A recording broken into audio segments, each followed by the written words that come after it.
Alright, so the first thing I'm going to do here is remove the condenser on the back side of my distributor. There's a screw on the back side that uses a Phillips screwdriver bit to take it out. So we're going to first remove the distributor cap, get it out of the way, make sure you keep this oriented so you don't accidentally put it on 180.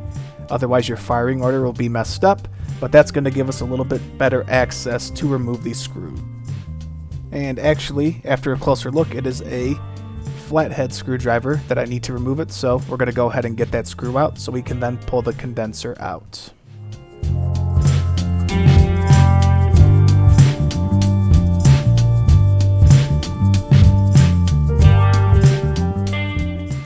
Alright, so here's that little screw that was on the back side. Make sure you don't lose this screw or washer because you will need it later.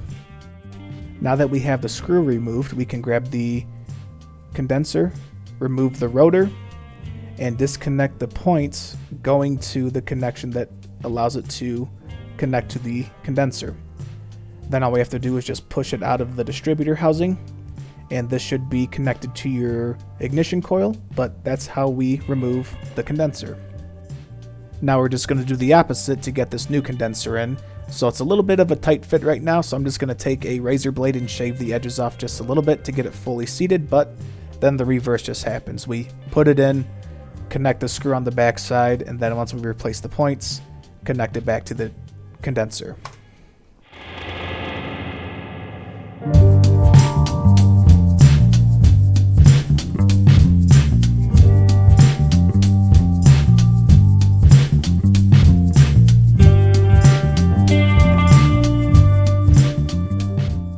So now we are going to remove the point. There's a screw towards the pivoting side of the point that you need to undo in order to remove it. Now be sure not to lose this screw. Once you undo that screw, there's a alignment pin on the arm side, and you just pull it straight up, and that's how you remove your point. So to make sure this new point goes on properly, you can see that there's a little guide rod sticking out the bottom here, and we need to make sure that lines up with this hole here and is inserted in there while we screw into that top hole there. And that's going to allow this to initiate back and forth and work like it should. Pushing it and holding it with my one hand on the bottom side, and then I will install the screw on the top side. And I'm not going to make it fully tight first, I'm just going to get it started, and then we can actually get our proper gap on there and we will be good to go.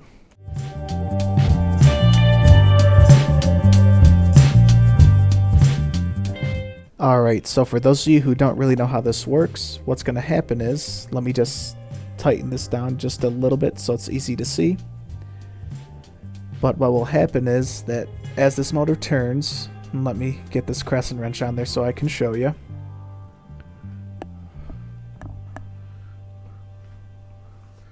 As I turn this, you can see that the center shaft turns. And that center shaft has 4 high spots on it where they're rounded.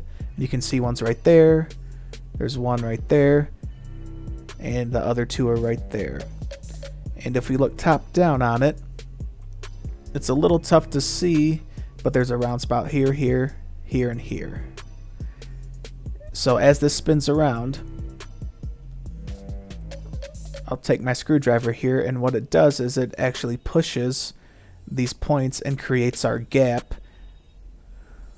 and has those contacts open and close as we go.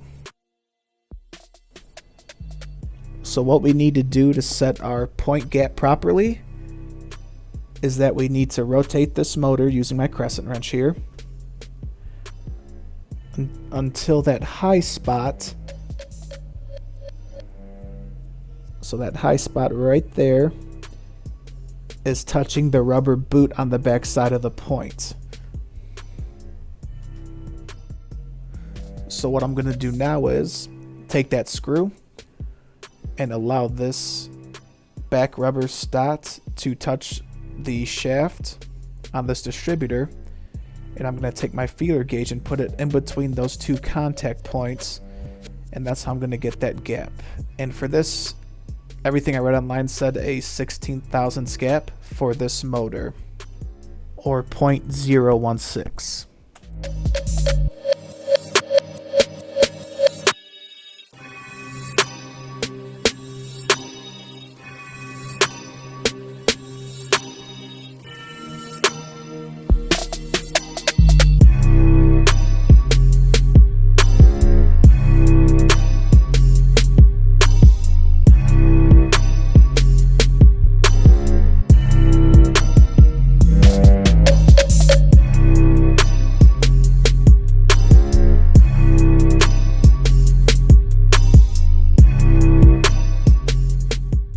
Now that we got that set correctly, you can see that when I take my crescent wrench and turn the motor, let me get a little better shot here. We'll open and close those points as I move back and forth across that high spot. So a little tough to see, but you can see it opening and closing slightly. All we have to do now is connect the cable coming from the points back onto the condenser here.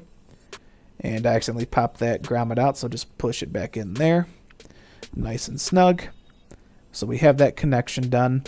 Now we just need to grab our rotor, which is right here. And that will have a groove on the back side of it, making it pretty easy to install.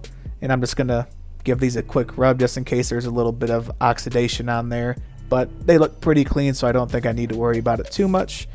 And then we'll just slide that on the only way that it will fit. From that cutout there, and there's an indentation on the shaft on this distributor, and you just line them up, push it in, and we have the rotor installed correctly now. Now all we have to do is put the distributor cap back on, clip it into place, and we are finished. So thanks again for watching. As always, like and subscribe. Let me know if you have any questions, and we'll see you in the next video. Thanks again.